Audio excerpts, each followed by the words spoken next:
그거만 알아두시면 될 것 같아요.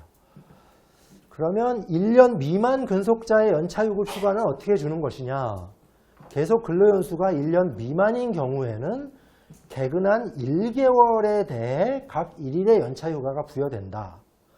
사용자는 근로자에게 최초 1년간의 근로에 대해서 유급 휴가를 주는 경우에는 1년 미만일 때, 근로연수가 1년 미만일 때는 이미 사용한 휴가를 포함하여 15일로 하고 그 근로자가 그 기간 동안 휴가를 이미 사용한 경우에는 사용한 휴가 일수를 15일에서 공제하도록 과거 법에는 이렇게 되어 있었어요. 그래서 1년 미만 근속자의 경우 1월 1일 날 입사했다고 가정을 하면 이렇게 하루씩 휴가가 다 발생을 해서 이 해당 연도에 11일의 휴가가 발생을 합니다.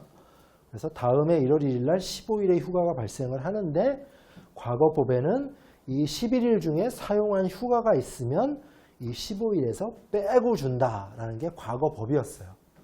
쓰면 쓴 만큼 다음에 사용할 휴가가 없어지는 거죠. 그런데 이 법이 바뀌었어요. 1년 미만 노동자의 휴가권을 보장하기 위해서 2년 차에 최초 발생하는 15일의 휴가에서 1년 차에 기사용한 휴가를 공제한다는 근로기준법 제60조 3항을 삭제를 했습니다. 이 법은 2018년 5월 29일 개정이 돼서 법령이 적용이 됩니다. 그래서 2018년 5월 29일 이후 만 1년이 도래하는 노동자부터 1년 차에 사용한 연차 휴가를 공제하는 것이 금지가 됩니다.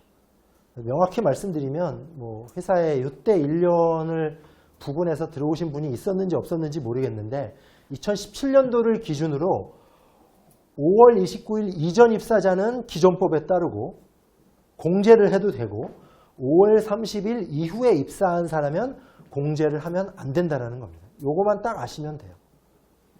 혹시 요때 아리까리하게 입사한 분들이 요거 가지고 휴가를 공제하느냐 안 하느냐라고 하는데 아까 처음에 우리 김동우 차장님이 설명할 때 5월 30일부터 적용되는 거라고 말씀을 잘못하시는 것 같은데 29일서부터 적용되는 거고 입사 기준으로는 이렇게 됩니다.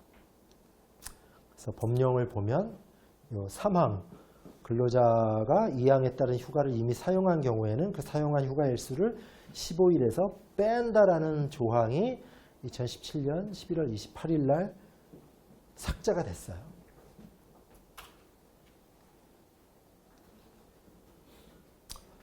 그래서 그 1년 미만 근속자의 연차 유급 휴가를 계속 살펴보면 1년 미만 근속자에게 발생한 유급 휴가는 각 발생월로부터 1년간 사용이 가능합니다. 보통 연차 휴가가 회계연도 기준으로 1월 1일 날 부여되면 12월 31일까지가 사용 기간이잖아요. 이 1년 미만 근속자의 연차 유급 휴가도 마찬가지예요.